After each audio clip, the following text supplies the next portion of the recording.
এই, রাত কটা বাজে দেখছিস? ঘুমা। দাঁড়া, ভয় পাইস না। কত রাত হইছে, এখনো ঘুম পড়িস না কেন? ভূত ভাই, আর বললেন না, আমার মনে অনেক কষ্ট, তাই আর ঘুম হয় না। আরে তুই তো দেখতেছি আমার মতো, আমারও খুব কষ্ট রে। ভূত ভাই, আপনার মনে আবার কিসের কষ্ট, বলেন তো একটু শুনে। সুধা মুখে আর কি বলবো, যা কফি বানায় নিয়ে আয়, কফি খাইতে খাইতে বলি। নেন নেন ভূত ভাই নেন। আচ্ছা ভূত ভাই, আপনি গাছে গাছে না থেকে মানুষের বাসায় কেন থাকেন? আমার কষ্ট তো ওই জায়গায়, তোরা মানুষ কি আর মানুষের জাত আছিস রে? যত গাছ আছে কাটিয়ে তো সব সাফ করে ফেলাই দিছিস। যাও কটা গাছ বাইসে ছিল, তা বুতির সংখ্যা গাছের চেয়ে অনেক বেশি হয়ে গেছে। এখন কি হবে? গাছ নিয়ে লাগবে পরীক্ষা দিয়ে। যাই হোক, আমার মেধা মোটামুটি খারাপ না, পরীক্ষা দিলে পাশ করতাম।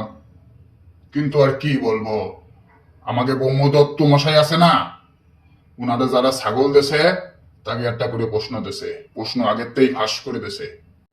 ওই ফাঁস করা প্রশ্ন যারা পাইছে, ওরা পরীক্ষা দিয়ে পাশ করে সুন্দর সুন্দর গাছগুলো নিয়ে গেছে। আমার কপালে আর গাছ জুটি নেই রে, দুঃখ আর কারে বলি। মানে আপনাদের ভিতরে প্রশ্ন ফাঁস হয়?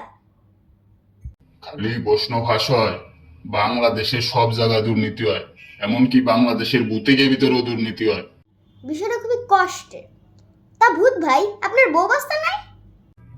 কলজায় গুতা দিলি রে ভাতিজা, সে তো আরো অনেক বড় কষ্টের কাহিনী। আমার একটা বউ ছিল, 12টা সালমে হয়েছে মাত্র। বউটা ভালো একটা গাইছো বুথ পেয়ে চলে গেছে। কেন গেছে জানিস? তোকে এর জন্য গেছে। তোরা এই যে রাত 2-3 পর্যন্ত জায়গায় থাইস, বউরো নিয়ে যে ঘুরবো, একটু রোমান্স করব। আমার তো আর গাছপালা নাই, আমার তো মানুষের বাড়ি বাড়ি সম্বল। তোকে যদি রোমান্স করতে পারি না, বউ চলে গেছে আরেক বেটার সাথে। আহ, আরে সকিনা, কই গেলে? আহারে, কি কষ্ট। তা ভূত ভাই, আপনার তো কষ্টে মরে যাওয়া উচিত। এই হারামির বাচ্চা, তা আমি কি বাইসে রয়েছি? আচ্ছা, তুই রাত জাগিস কেন? কি যেন বলতেছিলি, তোর নাকি খুব কষ্ট, বল তোর কষ্টের কাহিনী শুনি। আর বললেন না ভূত ভাই, মাস্টার্স কমপ্লিট করে বসেই আছি, চাকরি নাই আমার। কে? চাকরি নাই কে? পড়ালে আরিস নাই ঠিক মতো?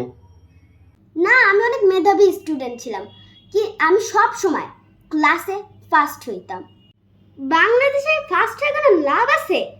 বাপ দাদার কোঠাও নাই, মামা চাচাও নাই, আবার টাকাও নাই, তাই চাকরিও নাই।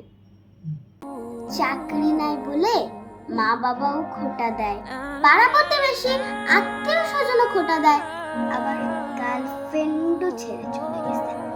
এই জীবন দেখে কি লাভ, ভাবছে মরে যাব।